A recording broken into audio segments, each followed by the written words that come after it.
the waiting room open now, people.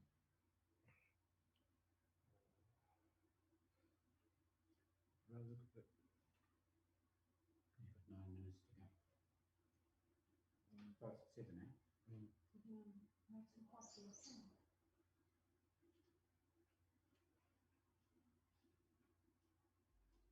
Trevor, do you want to mute your mics?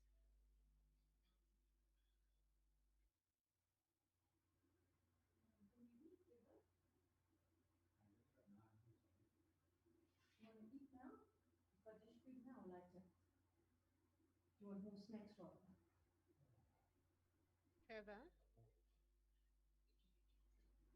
Trevor? Snacks.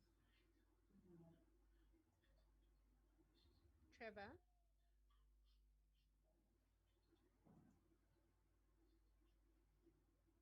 Hello?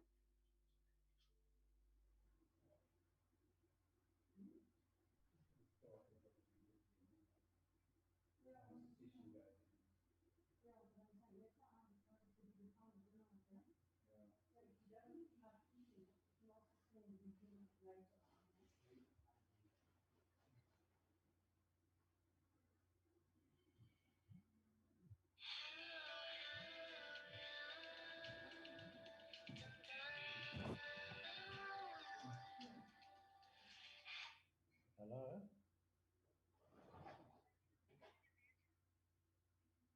Sorry, say it again?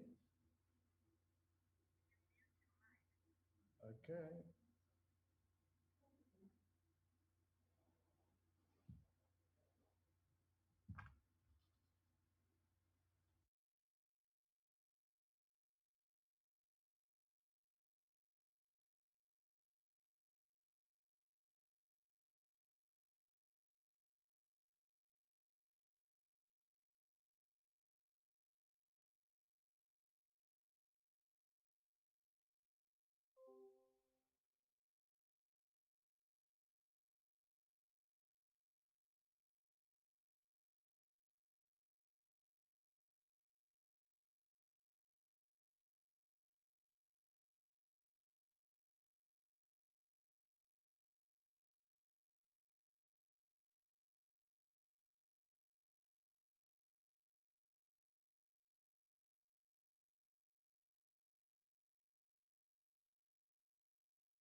Okay, so we're 5 minutes to 5 minutes till 7 o'clock.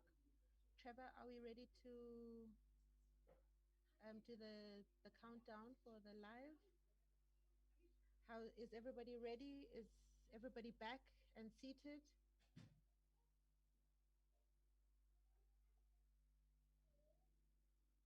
Trevor, can you hear me? Yep. Countdown is on its way. Okay, so I start when you say what, Trevor? I'll say go live. Okay, great. So when you say go live, I'll just switch off I'll switch off the share screen, and then we can go to Atambile and spotlight her. That's perfect. Awesome, thank you.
Bongani, Bodani, Sanbanani, Dumelang, Absheni, good evening, and welcome to the Women of Words live performance.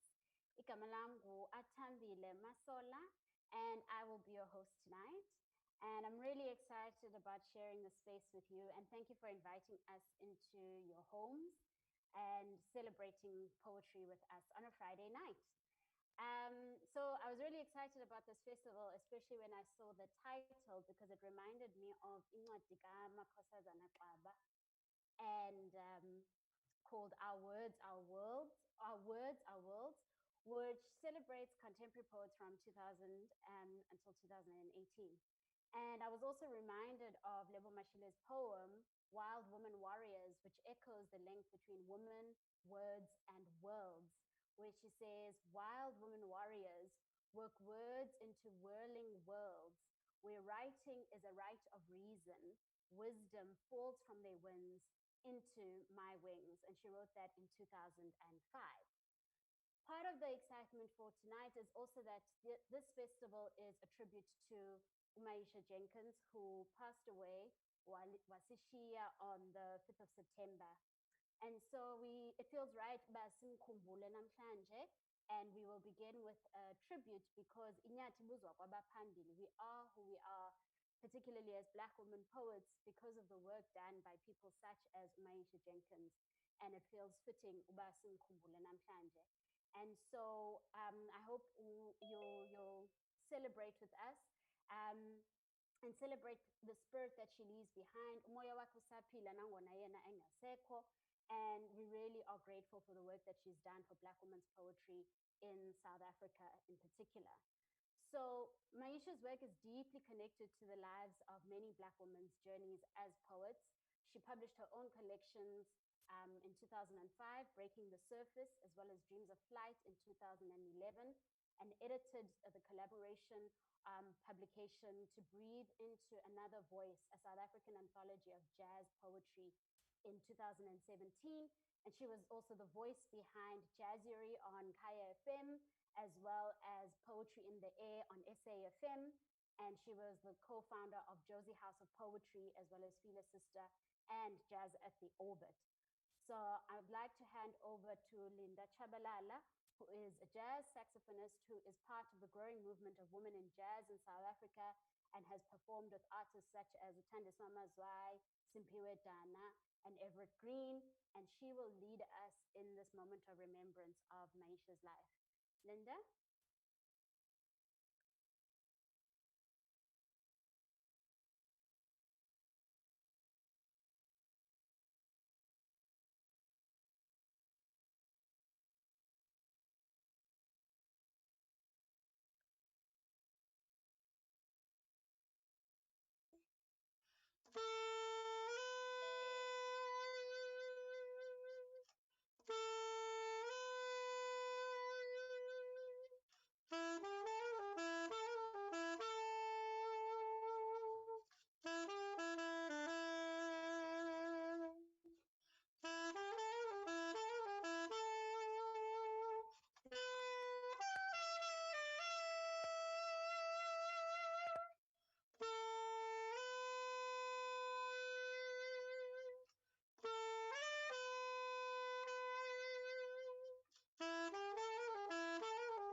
Thank you so much, Linda, for that beautiful rendition, and I can see a round of applause going with everyone in the chats here. It was very beautiful. And I don't know, maybe if you want to say what the song is called and who wrote it. So I played a medley of about 3 songs. The first song was a song by Alice Coltrane. And it's a standard, but she adapted her own melody over the standard, the jazz standard. The second one was a song by Tandi Ntuli, our own very our own pianist, actually. What did I want to say? It's called Lonely Heart from our first album. It was just a melancholic melody that, you know, just to remind people of the energy of the lady we're talking about tonight, Maisha. And then the last one that I played is a composition that's actually on my upcoming album. It's called Okalela Nina, and it's a ballad. Wow, thank you so much. And such a beautiful mixture of all those voices and all those wonderful women. And you reminded me of the first time I attended Jazz at the Orbit. It was actually organized by Umaisha, and I think Khosi Xaba was on the lineup as well as Bangi Kancho, so it took me back there. So thank you so much, Linda. Oh, so, nice. Thank you so much. Cool. Our personal lineup, on our poetic lineup rather, is Hope Nechivambe. I wanted to say it correctly. Hope Nechivambe, who is an international storyteller born in Venda. And she has performed on both radio and on stage and published in magazines, anthologies, and has been part of exhibitions such as Odd Magazine, Poetic Egalitarian Anthology, and Not a Single Story Arts Exhibition. She's also performed in 8 of the 9 provinces. I haven't even traveled in all 8 of the 9 provinces, so that's quite something. And she was one of the grand finalists in the 2016-2017 Tshwane Speak Out Loud Slam. And it was so beautiful. Earlier today, I got to see the performance We Are Dying Here, which is part of the festival, which she curated together with Uspawazi Jonas and Babala Mapwetu, which was so deeply moving, even in this moment. And she says she lives by the mantra, do what you came for. So Hope, do what you came for. Over to you. Thank you so much for the intro.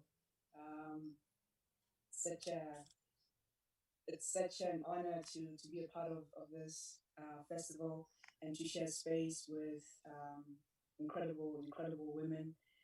Quite honored and excited. Thank you. I sat in the shower for hours as if trying to wash you off my heart, only to get to the end of the hot water and realize it would take much more than that. And what a waste of water it was. I came out at last, gray-skinned and blooded heart.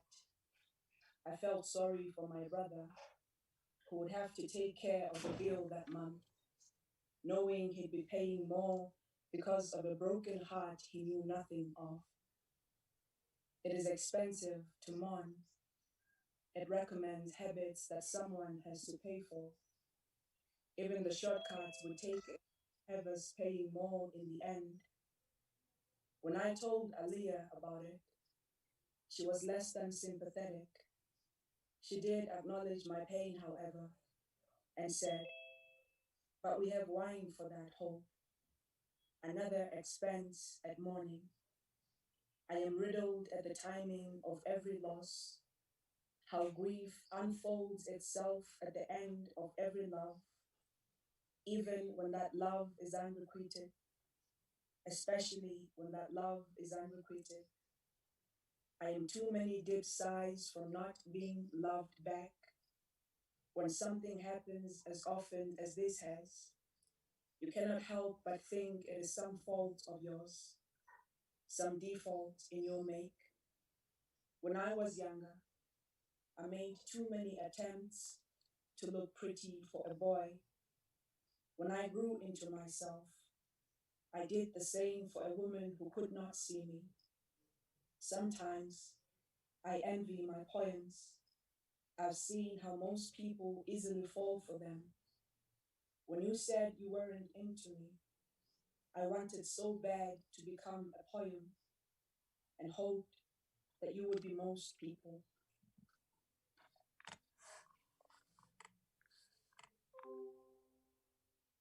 Ndiche mtuku ndovandisa opi zwiguru. Atongo shushedzwa nga zvitori zva maguru. Ndova ndichitouriwa. Ndichipangwa begeni yabewa nta wodrobo. Atiatuvona guru. Atitendi kazviguru. Ndidiva zvitori zva vukuma. Zva zvithu zvoiteyawo na zvine zvakoiteya. Ndidiva sarungano. Zvitori zva murironi. Chachakuluma ivukati ikovirisa madhi autamba.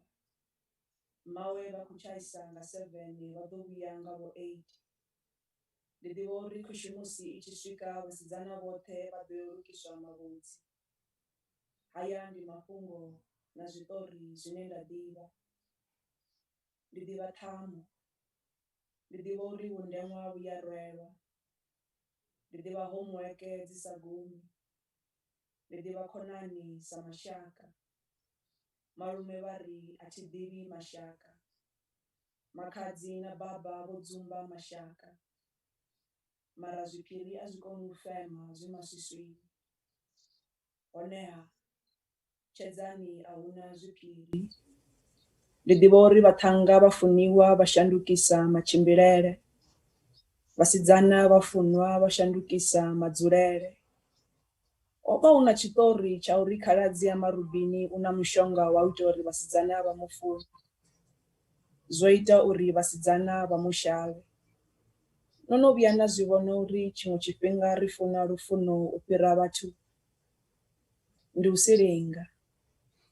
Litshani u silinga. Ndi ḓivha vhuṱungu. Ndi ḓivha mbiti na phosho ya musi una khotsi ano no halwa. Ndi ḓivha minyanya na philo.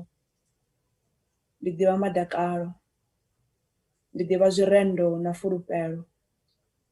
Ndi ḓivha mufhodzi, randalamo. Ndi ḓivha maskiṱane na thabelo.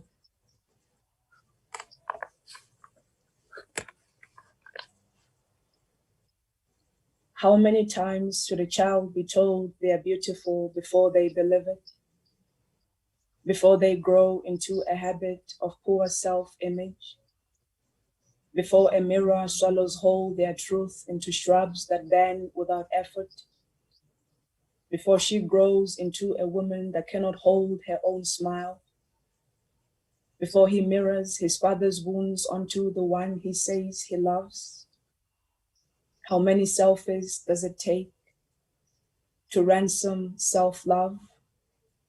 To believe I am enough? To believe the natural imperfections on my face do not diminish me? To believe I am enough? To believe someone else's beauty does not diminish mine? To believe I am enough? To believe I am beautiful as I am? How many selfies does it take to ransom courage? To love myself in bold print? To see myself as I am in all my wonder and glory? To see God in me? How many portraits of myself should I parade in search of my worth? How many? How many? Since I am blind to the autumn of what it means for my body, how many faces must I go through to love myself as I am? What norms should I defy to find myself worthy? How many lovers should I have to see myself as desirable? How many poems should I write to memorize my own worth? I am beautiful. I am beautiful as I am. I am beautiful as I am.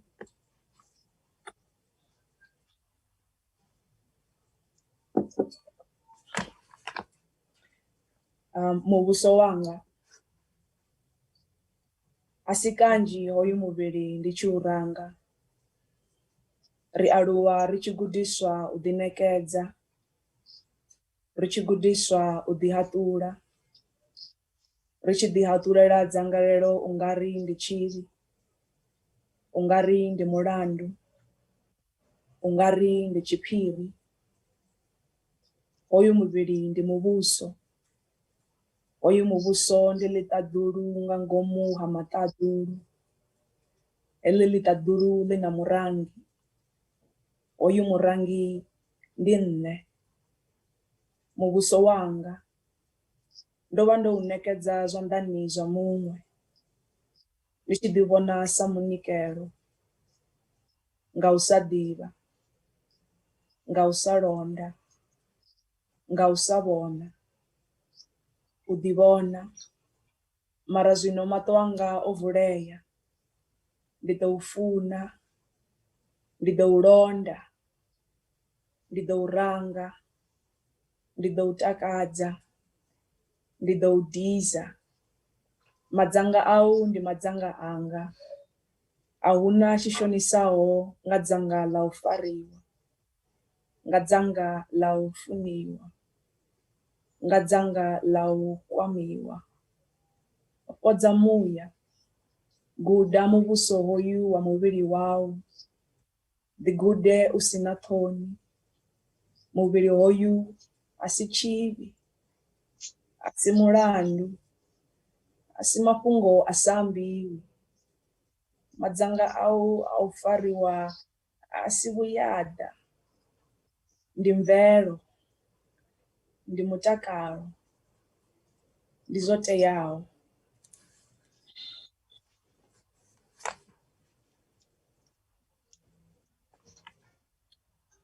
Every midnight in Venda, there is a station on the radio that announces the death of people. the soil. Nothing much, right? Every midnight in Venda, there is a station on the radio that announces the death of people. Sorry, Hope. I think there's someone who's got their mic on, so I'm going to ask you to just hold on. Linda, okay. Linda's muted. Everyone's muted. Okay, do you want to start again? Sorry about that.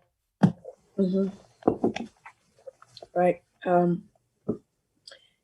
Every midnight in Venda, there is a station on the radio that announces the death of people. The soil in graveyards is never at rest. It is always being dug, always covering a corpse, always being poured on coffins as way of saying, rest in peace.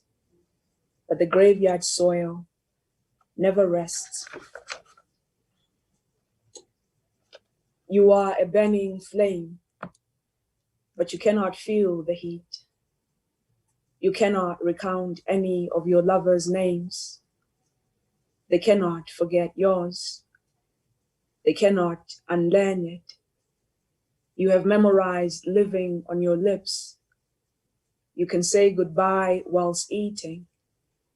You do not find yourself needing easily, but all your lovers easily need you.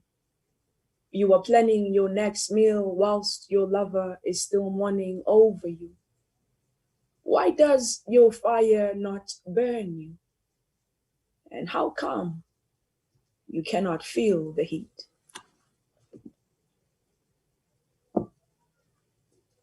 Somewhere in the world, someone is zooming in at your face, wondering what it must be like to be loved by you. So smile. Not everything is broken.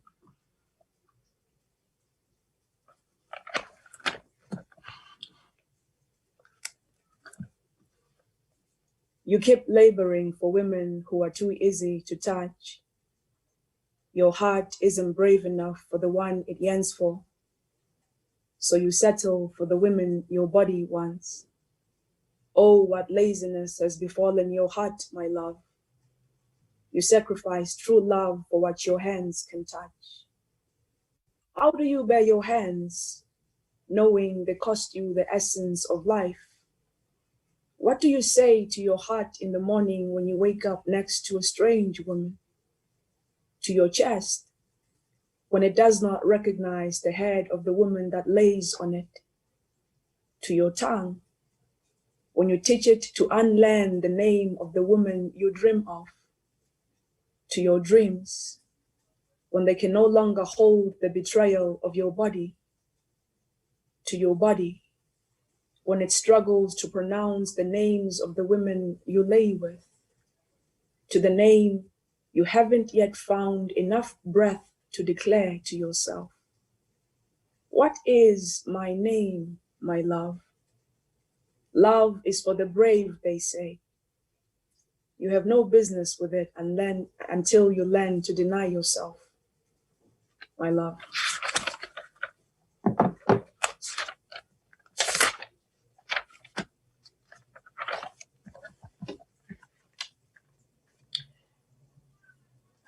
For a few hours, when it crumbles, love will leave you sore. You will feel like a barefooted heart on thorns. It crumbles hard. It falls all at once. At best, there is no saving grace. You must feel the wrath of loss. The first time will haunt you each time you are hurt afresh. And you will be hurt afresh many times. It won't matter if you are religious or not. You will feel many strange things on your body. Most of it will hurt. Your body knows when you are broken inside. It is the only companion that will truly share in your pain. The crumbling of love is not the loss of love in itself. No, you cannot unlove simply because you are hurt. or left or unwanted. This is the complex part of it. To carry all this love and still be broken. To be this pure of heart and still be muddied by rejection. To feel this lost and full of raging hope all at once. Whisper your name and talk yourself to sleep. Sometimes this is the only remedy for a few hours. Give it silence. Give it silence when it becomes too heavy.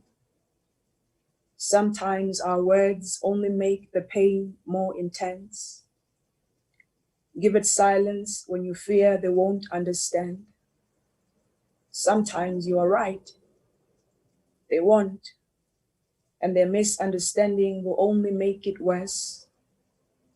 Give it silence after you have cried enough to make rain of your misery. Land where you are scarred around your heart. It will matter when healing comes. Give it silence if it is too soon after the crumbling. Learn to watch the collapse of it. It will matter when you begin to rebuild your heart. Give it silence before you call again. Their voice might set you back, regardless of your dying feeling to hear them on the other end. Last poem. Paper. I have turned you into a lost poem, my love. A poem I possibly wrote in a small piece of insignificant paper. I lost the paper before I ever made the stage, my love. It is easier if you become a poem, lost in a small piece of paper. I've lost too many papers, my love. I don't mourn over lost poems anymore. Thank you, that's my set. I hope. Thank you so much for those beautiful poems and reminding us about love and beauty and just the complex relationship that we have with silence and just a myriad of experiences about the beauty of who we are as people. Next up, we have Letoguhle Msimang. She is a poet and a writer from eThekwini. She has studied at the American University in Paris, Nasegini at Rhodes, with the Masters in Creative Writing. Her poetry has appeared in newspapers and literary magazines, and currently she's working on an oral history project documenting Delblewood Memorial and the role of the South African Native Labour Corps. And currently she's working on short stories with the title Tales of the Orange Time of Day. And perhaps before Letoguhle speaks, just to flag lots of wonderful messages, Hope, as you were talking and people mapping out. I guess it's the alternative for snapping at all the wonderful bars that you were throwing and the beautiful lines that you were sharing with us. So yeah, next up we have Letoguhle.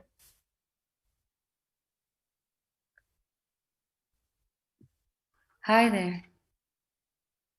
Can you hear me? Okay, cool. So thank you, Vangile and Sarah, for having me in this festival. Can you hear me clearly? Is it loud enough? All right, great. I'm very nervous about the set of poems I'm about to read. They're from a book of prose poetry I'm writing called The Frightened. And it's deeply personal and it's an amalgamation of prose poems. And hopefully the random poems I've chosen will form a narrative for all of you guys. So let me just begin. This is from a chapter called Web of Lies. I've spun a web of lies. The first, I think, was to catch a fly, to cling to its ends as it took flight, as all men of might who aren't weighed down by things which weigh. I saw him shake the hand of the president. I saw him grow a beard, carve a mustache. I saw him hold a job, a driver's license. I tried to reach for him up there.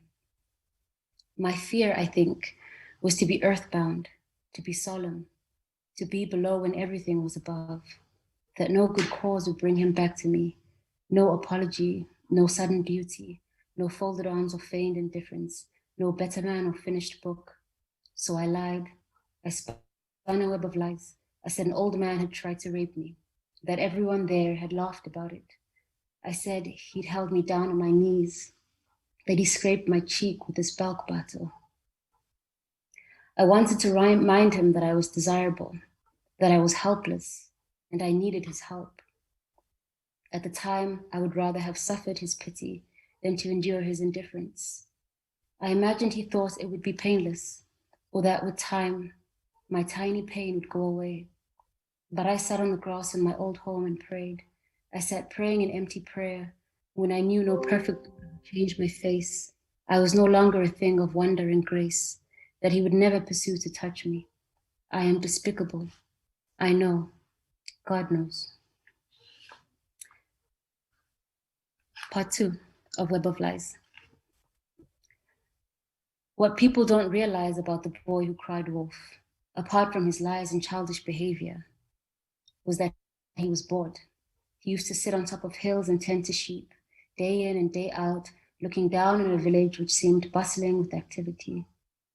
Moses, on the other hand, floated in a basket through a river stream, and from slave to prince to rebel and savior, before holding a cane and guarding his sheep, before he learned the Lord was our shepherd, and that his work was a godly act.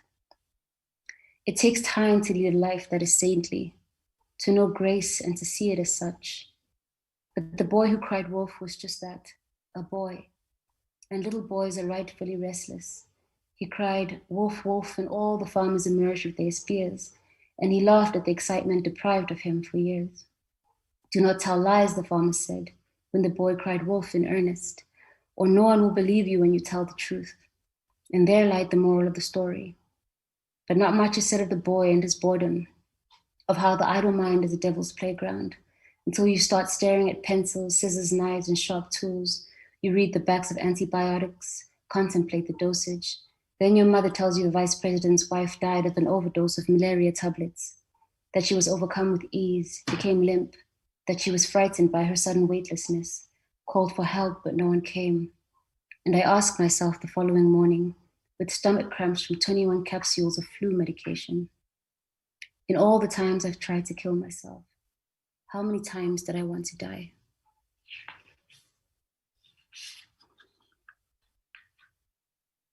This prose piece is taken from a chapter called The Photographer. You don't like the photographer, but you will stay with him. And this will be the shape of how you love, willfully, with all the might of your mind, numb to his touch on your body. There will be a rupture, a severing of cords, a disjuncture between your love and your passion. For instance, you accept with some accordance that no man has captured the light as he has. And though you wish you were younger, it's quite all right if he fucks you from behind. This system of love is in your hardware. Take a man from his wife, have him love you. Watch it fester like woodlice hollowing the trunk of a tree. We are the frightened, the women of substance and sin. We know our fathers saw our mothers this way.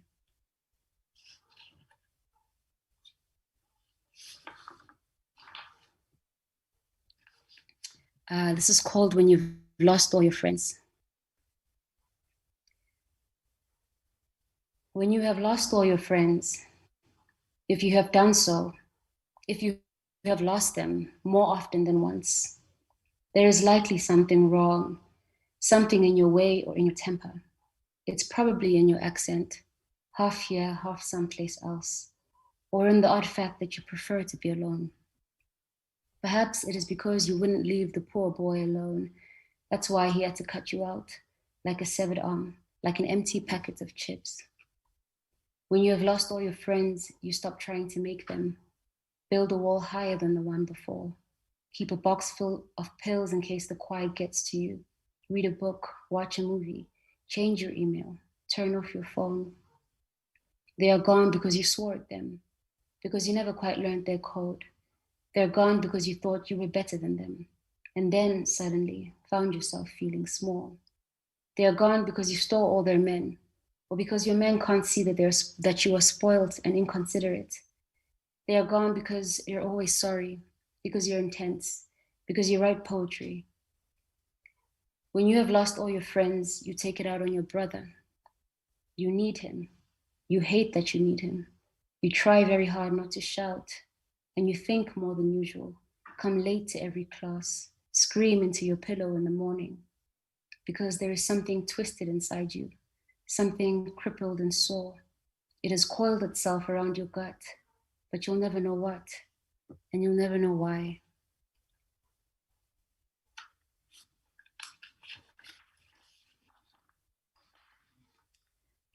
This poem was inspired by someone I met at Rhodes. Her name was Nomkubela, and she kept saying to me that I don't want to be two in one, and I just thought that was such a strange thing to say, but I liked it, so I wrote something about that. So it's called To Be Two in One. I once met a priest who, clinging to one end of a broken twig, said that he refused to be two in one. He said this because something in him refused to die. It was a promise, he told me. He had hoped after months of waiting to wake to a list of reasons why he'd found himself here, alone, and without hope at all. And yet each morning he spoke, more especially on Sunday mornings, to a host of hands pressed in prayer bidding for redemption. He had felt that quiet rejection of the world, the one which points a finger, holds a mirror, and wondered whether he wasn't in fact a small and awful person. No, I told him frankly, you can't afford to think this way. It begins with a thought, and before you know it, all that surrounds you appears vile and cunning. To hate yourself when others love you is what it means to be two in one. You must trust the present, I scolded. At present, for us, you are a man of God. Then suddenly and without reason, I found my head on the preacher's shoulder. It balanced on the edge of his collarbone. It dampened his shirt with its tears. I cried because I've tried and fallen to my fears like gravity, finding myself here again, asking the Lord to bring things back to me.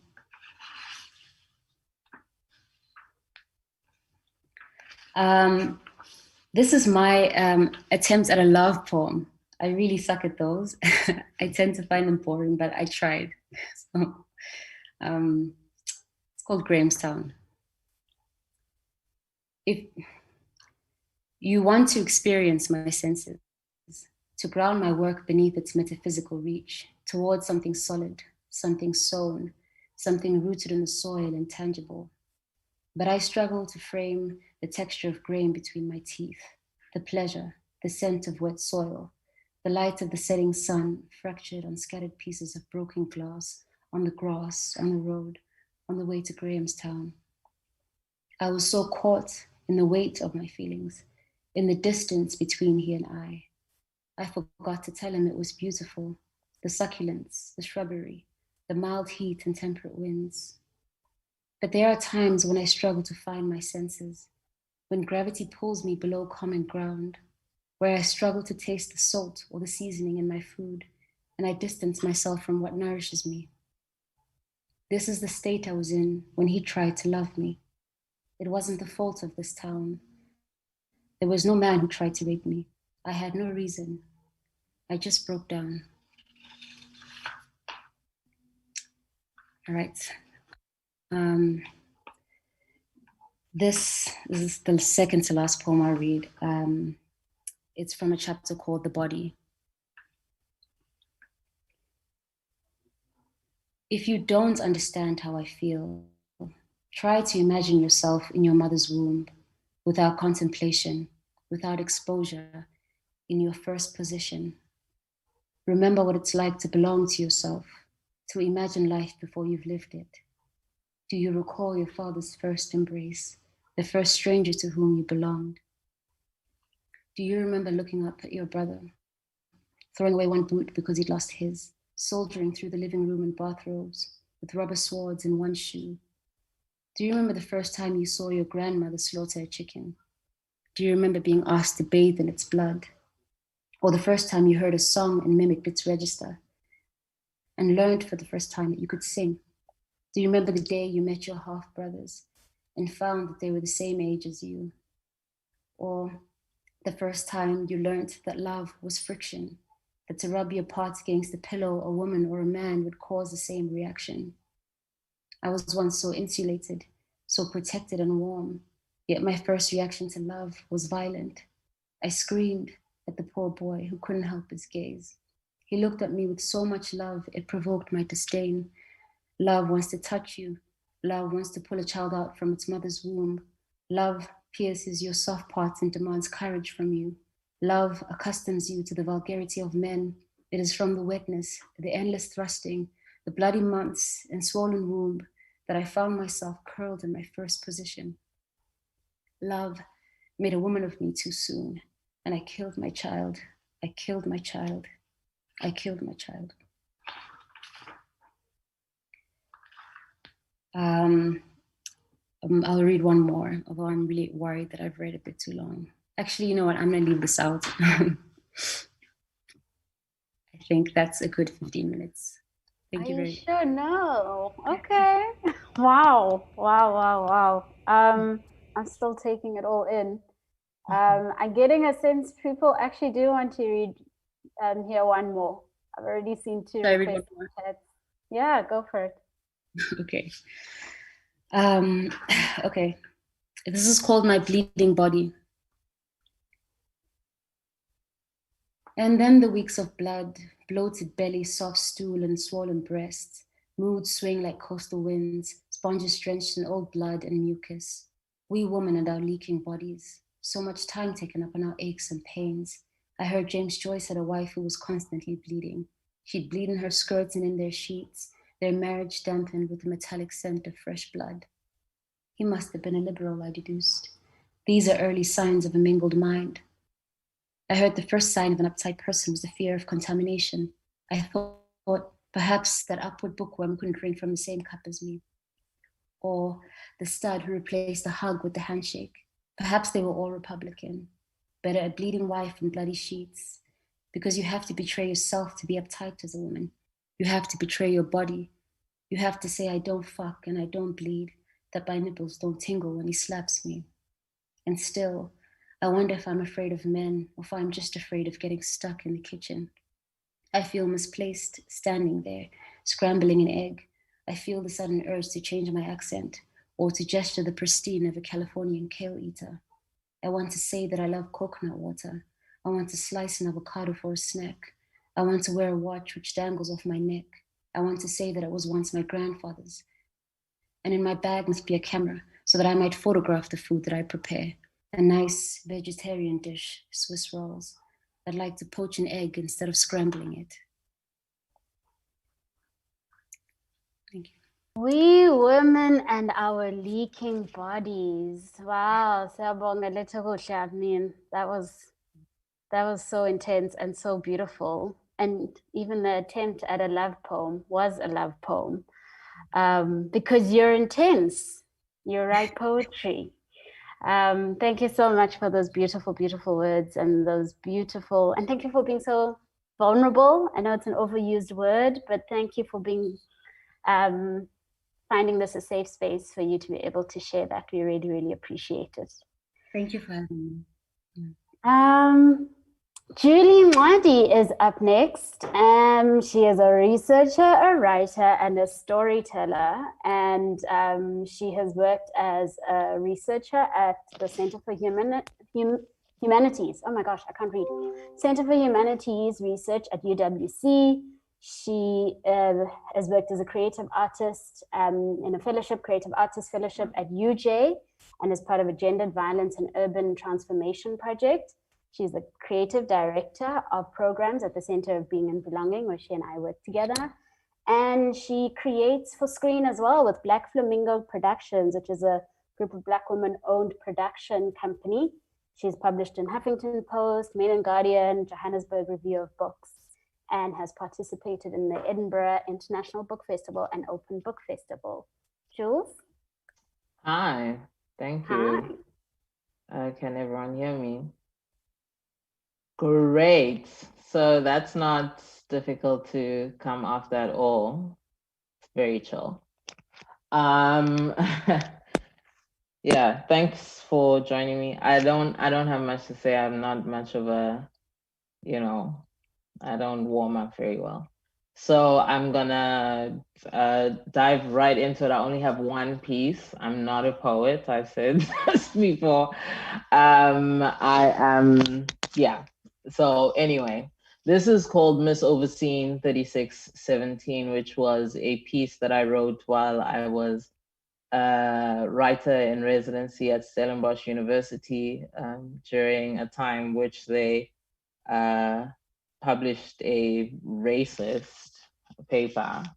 And I was like, I mean, shocked but not surprised.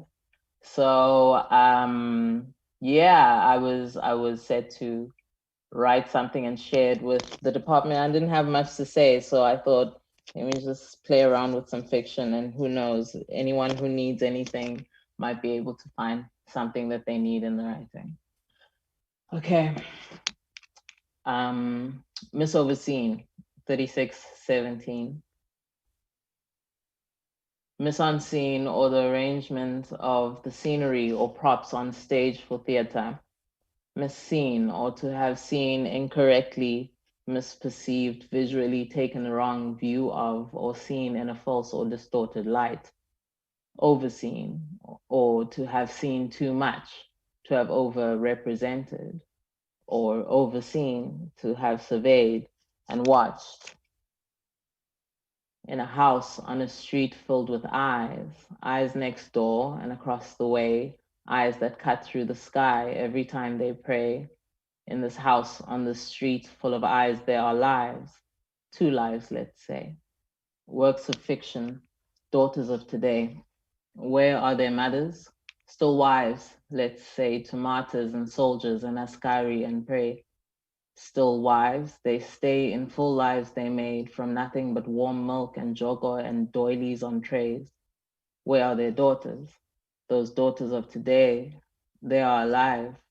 They're alive in a house on a street filled with eyes.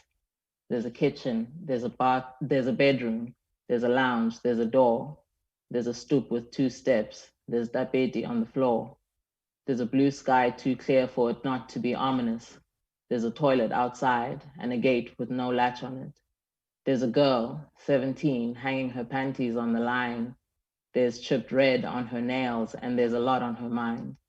There's a woman, 36, inside on a sofa fast asleep, a slight gold chain around her neck, a child's blue jersey draped on her feet. There is no blood between them. There's a covenant instead. If you guard me while I fantasize, I will hold you while you rest. Now there are rumors that 36 cannot be trusted worth a damn, and true to a life with no foundation, hers unfolds without a plan. Where's her child? She was pregnant. Where's that woman that she stole? Her body was built for entertainment. Who granted her anguish? Who said she could toll? What of her father? They said he was absent, yet his disorientation is set in her eyes. Why won't she stay sexy? Why won't she stay funny? Who taught her resentment? Why will she not cry? She moves like a criminal, her ethics salacious. She seems so wide open. Does she know she is watched? There are whispers that she's dying in plain sight on purpose, so that they cannot wear her carcass and say that she did not. Some eyes say it's theater. They say they'll believe her if she shows them a story that they recognize. But they watch her so closely because they do not believe her, and they will not believe her, and she must not survive. So she sleeps on a sofa, gold chain in the sunshine, and onlookers wait for her to conjure ever after while she's mending, and massage their swollen and aroused attention, and avoid their gaze while bringing them to happy ending. And not only is she capable, but she's done it before. She has bought herself rest by charging at the door. And with her bit of rest, she has bought a deep sleep. deep enough for her to thrash and for 17 to dream. But oh, their mothers, still wives, long whispered shape into their dreams. Just say no and you'll stay pure. Just say yes and you'll stay seen.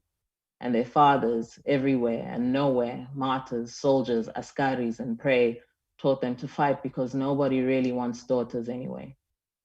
Maybe the one drinks like a fighter and the other fights like a king.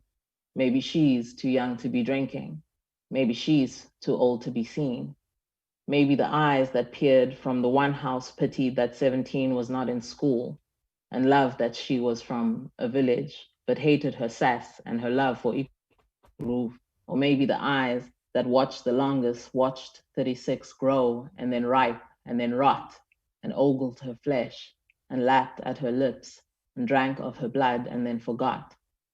Perhaps 17's dreams were poisoned when 36 lay beside her thrashing. Maybe no one is nurtured when all are surviving. Maybe it's hard to come through the flinching and gnashing. Or maybe it's easy. Let's say that it's easy. Let's say 17 is being looked at for that. And so all the eyes search her body for bleeding so that the pain that she claims can be taken as fact. Because she's a body, recall. She's a body. She's hips and she's tits and she's black and she's flesh. She's all satisfaction and zero desire, and it's when you can taste her that she's at her best. But she's meant to be a sweet thing. So why is she bitter? Or is she salty? Her flavor's unclear. She churns in the stomachs of those that consume her, so they vomit her out, but continue to stare. So why does she dance and laugh so sincerely? It must be psychosis. It must mean she's trouble. They watch. They want her to win over adversity, but then disappear under all of its rubble. Buried, alive, dead to the living, moving and breathing and agile, but dead, made of the gaze and fully in character, hanging her panties embalmed with unsaids.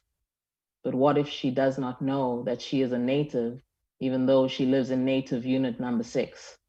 Because maybe the girl that she kissed made her foreign, even while the soft of her edges made her fit. How is she so moist on her surface? How is she so soft to the touch? Maybe it's nobody's fucking business how she is loved so very much. Or is it lust? Was she rushed? Some eyes insist we cannot trust the circumstances and we must remember what she is capable of comprehending, which is not much. They say she atrophied sometime between 9, 10, or 11. Maybe that's why she's read like a menace. Kutiwa indo engapheliyo iyahlola, so maybe she's a curse. Maybe she's penance. 17 could be everything that the eyes may imagine, but 36 knows that what they will imagine will always be bleak, because once she heard them praying and they did not ask to see her better, they only asked that she remained a lesson that they could learn and that they could teach. But away, away, away, 17's mind is busy and far away. Her bare back warms beneath the sun and her thoughts run far away. She wonders how many times she has stood in flip-flops and some leggings and a vest in this life and ones before. Will she stand here in the next? She wonders how many times she has stood there, lips all shiny, face all matte, nowhere to be but reporting for beauty. She wonders if they're giving her credit for that. She knows that she wants them to look at her different, even though 36 said their vision is bleak. The trouble is, each time they say, see me differently, all that they hear is, please look at me. But when 17 dreams that her world is different and that she could go unseen even for just a day, she wakes beside 36, who is twitching, and remembers the stories of when the eyes looked away. 36 says a man once gouged his eyes out and flung havoc on the walls of this house and called it love. And the eyes stood in awe of his bloody sockets, and the streets filled with silence, and the house filled with blood. 17 knew that story by heart, not from the time it was told, but from the 1,000 times after that she watched it unfold. She watched now. 17 watches. She watches her kin self-eulogize. She watches her speak like she lives in her ending, like she'd rather try her luck in a world with no eyes. 17 has not told 36 that she's watching, that she is a coward now because of what she has seen. that behind all the eyes and the men with their sockets, 36 was all that 17 could see. 17 wants to know if she should tell their story, or maybe if she should call for help, or should she just lie. She loves 36, and she wants to respect her. But if she looks away, which one of them will survive? Oh, wow. I didn't catch you. No, that's me. Yo. You've just made me think of ukubona nokungaboni nokungabonwa in such layered and complex ways. And thanks to Little Kuhle for the shout out. You've got an image behind you? Yeah. Was that deliberate?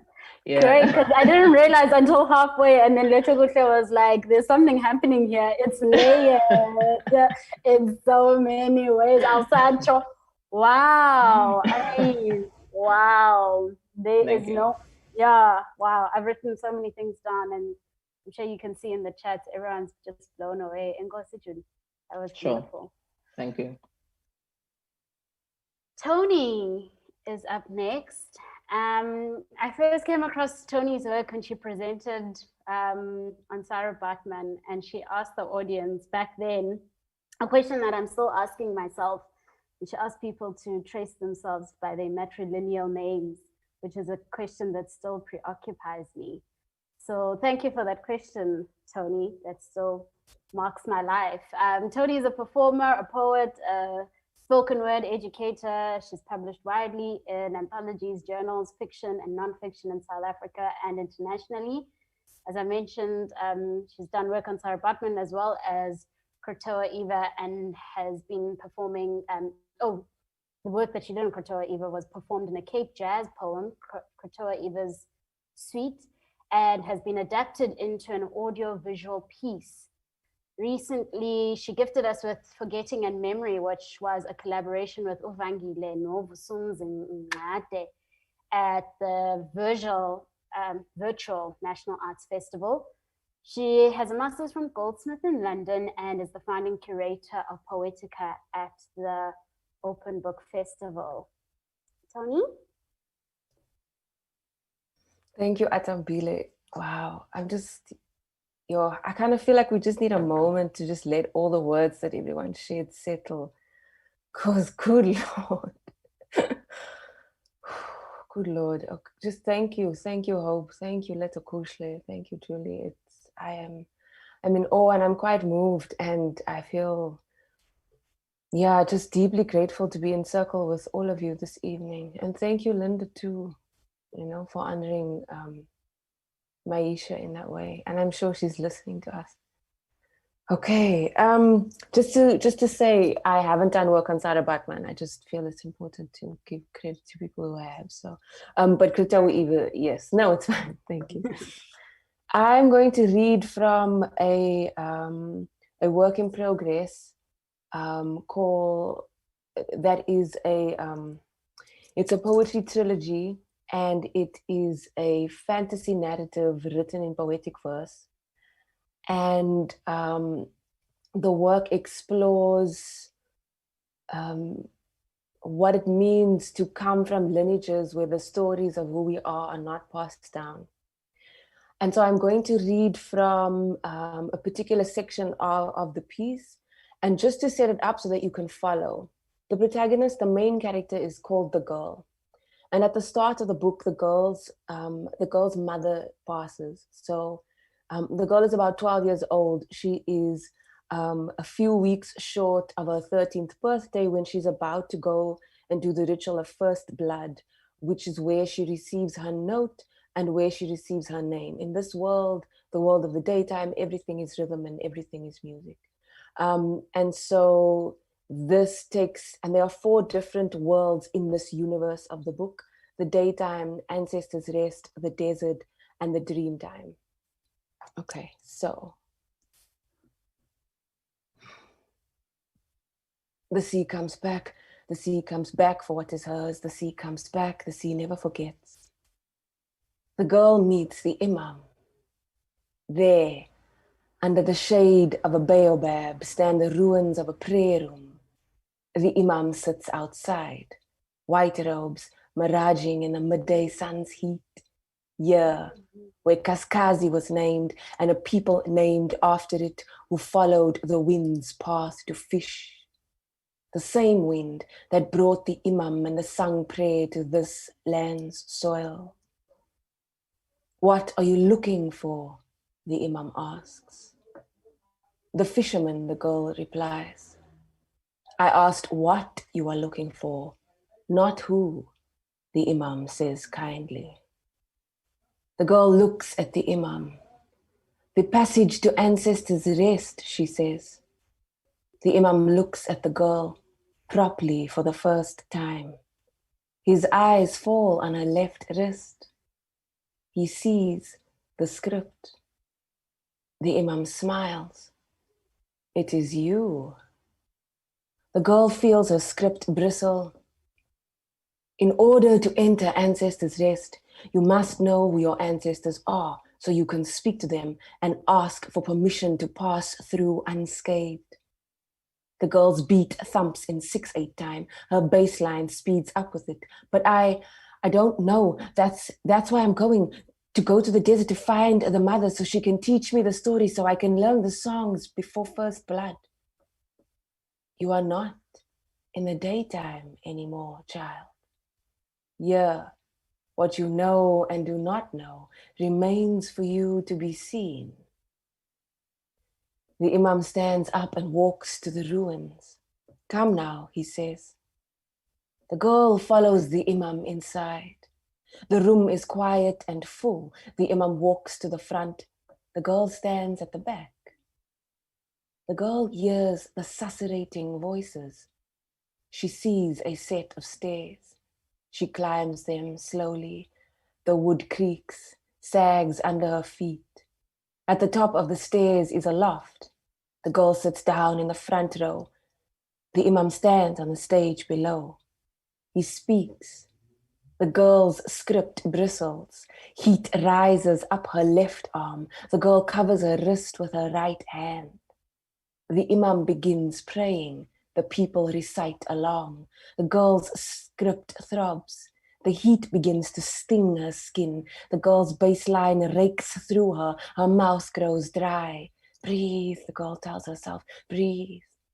Her beat scatters itself across her in 4/5 time. The heat in her left wrist grows. Her script throbs. The girl's throat begins to scratch. A cough runs along the back wall. She tries to swallow it down.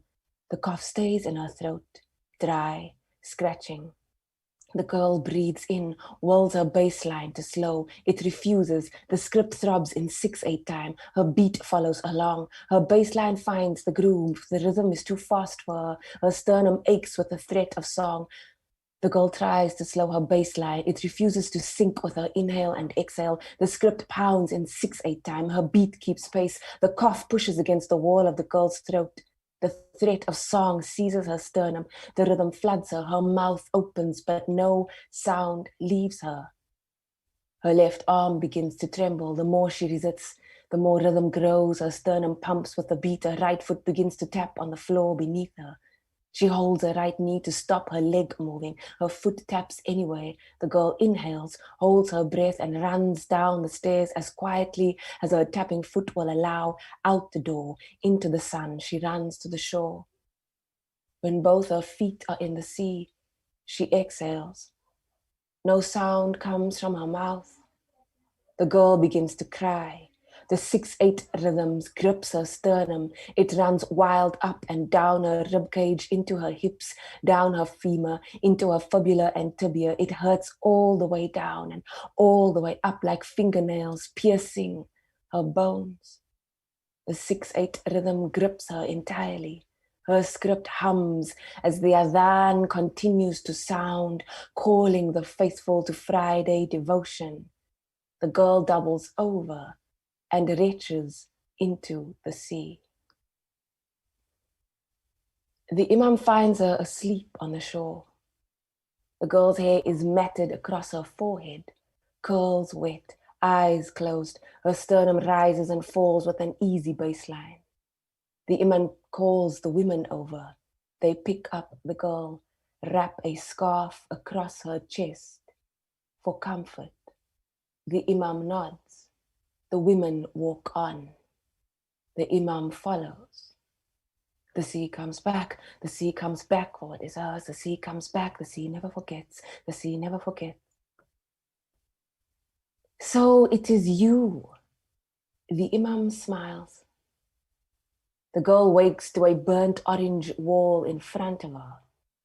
Her eyes are empty and her cheeks are sallow. Her sternum is a hurting place. Her baseline is quiet and shallow. Here, have some water. The girl turns to find the voice, but every bone in her hurts. She winces. She stays where she is. The girl feels a pair of arms slide beneath her. They raise her gently and turn her onto her back. The woman smiles at the girl. She takes a curl out of the girl's eye. The woman lifts a cup to the girl's mouth. She opens it, winces with pain. The water is cool down her throat. The girl drinks and drinks. Thank you, she tries to say. The woman nods. What happened to me? The girl asks. Her eyes are empty and her cheeks are sallow. Her voice is hoarse. Her throat is a dry leaf on the cusp of breaking. The Imam sits in a chair near the bed. The woman sits next to the girl. The adhan, the Imam says. Your sternum recognizes the sung prayer. It held the adhan's rhythm. But I couldn't sing. Yes. And you resisted the rhythm, which is why you felt such excruciating pain and became sick. But I don't know how to hold rhythm. You are not in the daytime anymore, child. Yeah, what you know and do not know remains for you to be seen. The Imam stands up and walks to the door. Come now, he says. The sea comes back. The sea comes back for what is hers. The sea never forgets. Maghrib. For those who don't know, Maghrib is the prayer at sunset. The sky holds magenta, streaked through with green. The horizon is a close line, pulling the sun. The sun takes the light with it and leaves the heat behind. On the shore, the girl stands with her feet in the water. The Imam waits. The Bilal begins. The girl gasps, holds her baseline. Her script hums slowly at first. The adhan grows louder. The girl's script tears into an ache. The girl holds her baseline. Exhale, the Imam says. Your instinct is to brace against it, to fight. This is not the way. You must empty out and let rhythm fill you. But it hurts, the girl says. Her baseline sticks in her chest, her diaphragm tense. I know, the Imam says. It hurts because you do not trust it, not because it is painful. It hurts because you do not know what it is, not because it seeks to do you harm. Say the prayer, the Imam says. I don't know the prayer, the girl says. You are not in the daytime anymore, child. Here, what you know and do not know remains for you to be seen. Close your eyes. Say the prayer. The girl exhales. Her baseline rushes from her mouth. She closes her eyes. Her script aches with the adhan. The Bilal's voice drives through the magenta green sky. The horizon pulls the sun closer. The girl inhales. Her baseline floods through her sternum, reaches her left wrist. Her script singes. Their words sing in her head. I am the child of, and it is the mother's voice. The thing you are most afraid of is the thing you must walk towards, child, the mother says. Grief punches her sternum, shoots her eyes open. Close your eyes, say the prayer, the imam repeats gently. The girl wants to run. The song of grief fights to flood her sternum. The Bilal's voice is stronger. The adhan bristles her script. Their words sing in her head, the mother's voice. The girl searches inside herself for the prayer. Inhale, exhale. The girl sees the mother. The mother is kneeling at a fire under the canopy. The mother's hands are flat on the soil. The mother speaks. And what emptiness must fill me before I am suitable enough to be a home for music? Rhythm floods the mother. Song falls from her throat. The girl inhales, feels the magenta green sky above her, feels the horizon pull the sun closer. The adhan still sounds. Her script is a fever trapped in a single line around her left wrist. It burns, it stings. Her sternum is painful.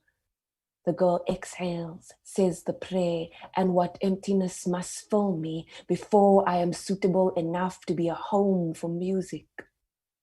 The words whisper from her mouth to the wet shore. The girl inhales, her baseline